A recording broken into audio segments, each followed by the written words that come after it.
For as long as I can remember, there's been this one big idea in education that the absolute best way to learn, the gold standard, is a student sitting down one-on-one with a great human tutor. It just feels right, doesn't it? But what if the data tells a totally different story? Today, we're going to dig into the research on AI tutors and figure out where the myth ends and where the reality begins.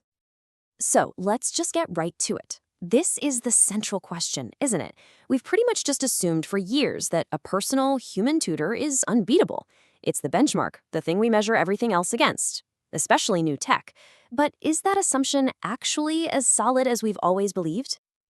I want you to burn this number into your brain. 2.0. See, back in 1984, a super influential educational psychologist named Benjamin Bloom published this study, and it suggested that your average student, when tutored one-on-one, performed 2 whole standard deviations better than kids in a regular classroom. This became famous as the 2 sigma problem. And just like that, this number, 2 sigma, became the holy grail. It set the bar for anybody trying to build educational technology. The mission was crystal clear: build an AI that could get that same incredible 2.0 boost that a human tutor could. And for a long, long time, that seemed like a totally impossible mountain to climb.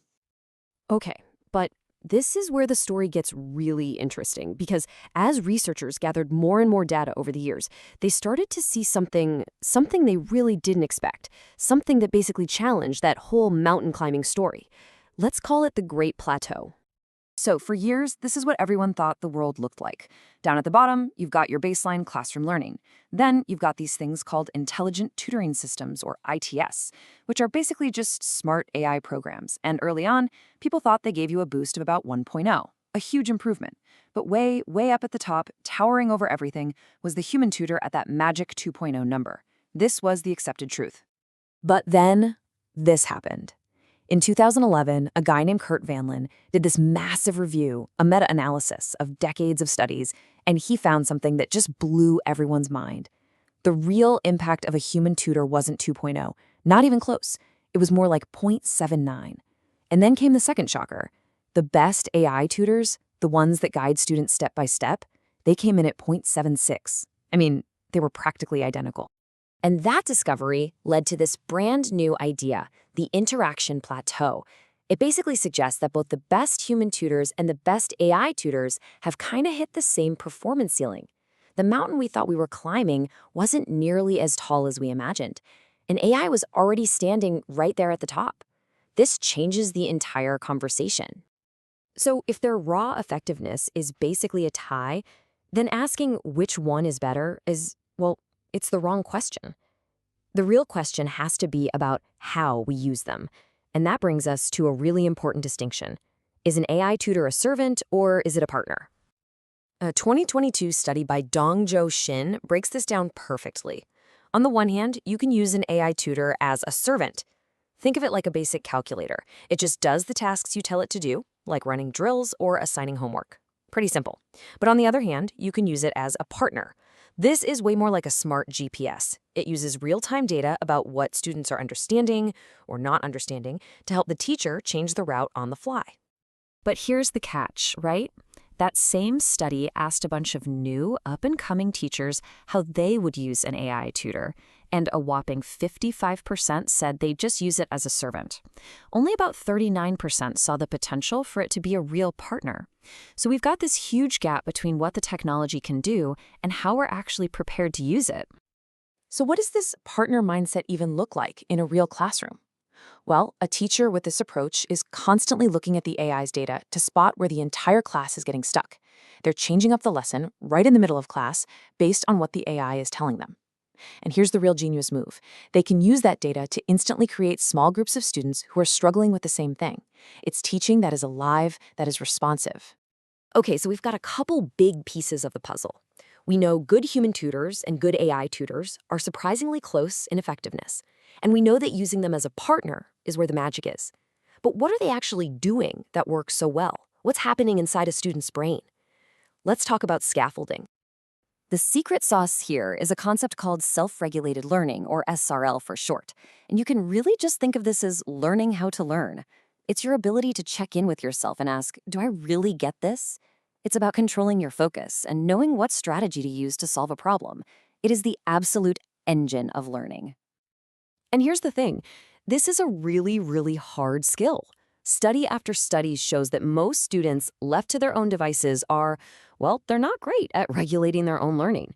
They just don't know which strategy to pick or when to use it or how to even know if it's working. And that's exactly where a tutor becomes a game changer.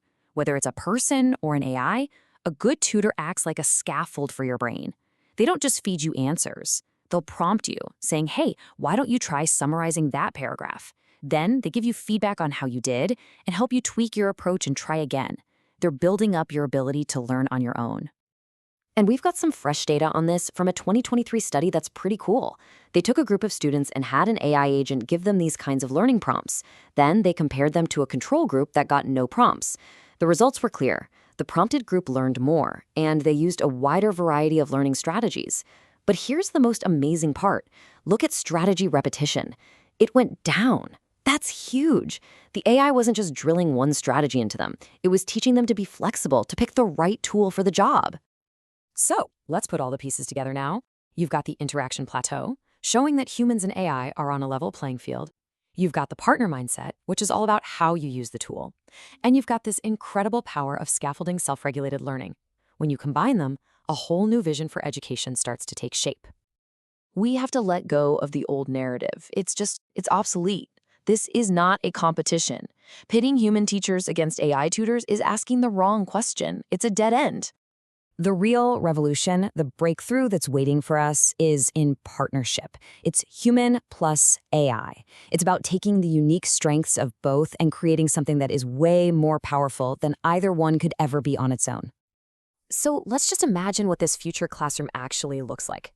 You've got an AI tutor providing that constant, personalized scaffolding for every single student at exactly their level.